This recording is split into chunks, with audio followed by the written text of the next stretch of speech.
President plan to talk to Speaker McCarthy today? I don't have any calls to read out to you for the president to speak to Speaker McCarthy. I can tell you for sure that he will be getting a download from his negotiation team once there's a moment on his calendar to do so. Representative Patrick McHenry said last night that nothing is agreed to until everything's agreed to. Is that your understanding as well? So what I'll say is this, and this is what I've been saying for the past couple of days. I said this when we were kind of on the other side of the world doing a press briefing for all of you in Japan, and we have said negotiations are very hard, they're very difficult. Both sides have to understand that they're not going to get everything that they want, and what we're trying to get to is a budget that is reasonable, that is bipartisan, that Democrats and Republicans in the House and the Senate will be able to vote on and agree on. So this is the process. That's why we're moving in this way, to make sure that it's bipartisan but also reasonable. And so that's what you all can look forward to. Has there been any more discussion about the 14th Amendment? Look, the president's been very clear about this. He's spoken to this. It is just not. It is not going to deal with the problem that we're currently having at this moment, at this time. What we need to focus on is Congress acting, is Congress doing their constitutional duty and dealing with the debt limit. Thanks, Karine. So we are 9 days away from the U.S. potentially defaulting, and as was previously noted, it's going to take several days for legislation to actually get passed through the Congress. So at what point, how many days do we have left until we are in full crisis mode? So look, the Treasury Department has laid that out. They put out an X date. That's something that I would refer to them as far as what does that look like and the specific and any information. What I can tell you is what we're going to continue to do here every day.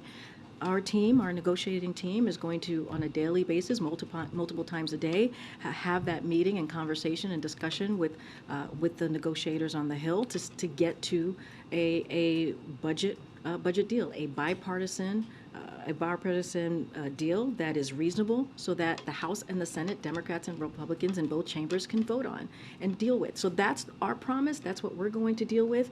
As far as what's going to happen and the specifics, that's something that the Treasury should deal with and speak to. I understand that, and obviously the date could potentially move slightly based on the Treasury's estimates. But for the markets that are watching, for Americans who are waiting for their Social Security checks, for their veterans benefits, who are waiting to see what's going to happen, can you provide them a sense of how much cushion you have? How many days before that X date do you actually need a deal? That is, again, for the Treasury Department to speak to. For them to determine the date, but for how many days it needs to get legislation? Any contingency, anything that's related to that is for the Treasury Department to speak to. What I can speak to is this budget negotiation, and what we have been doing, what we have been calling on Congress to do for the past 5 months is to act. And so we're going to continue to have those conversations. We believe they've been productive. We believe there is a space and an opportunity here to have a bipartisan, reasonable budget agreement that, again, the House and the Senate can vote on, and that we can get the business of the American people done. And on the specifics here, the Speaker and his team have said that the federal government needs to spend less money next year than it is spending this year, meaning that they need cuts, not just a freeze in the way the White House has suggested.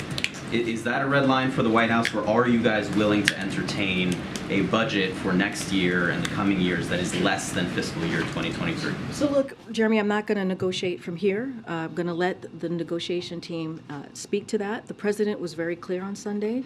We put forward a proposal that cuts spending by more than $1 trillion. That is on top of the budget that the president put out on March 9th.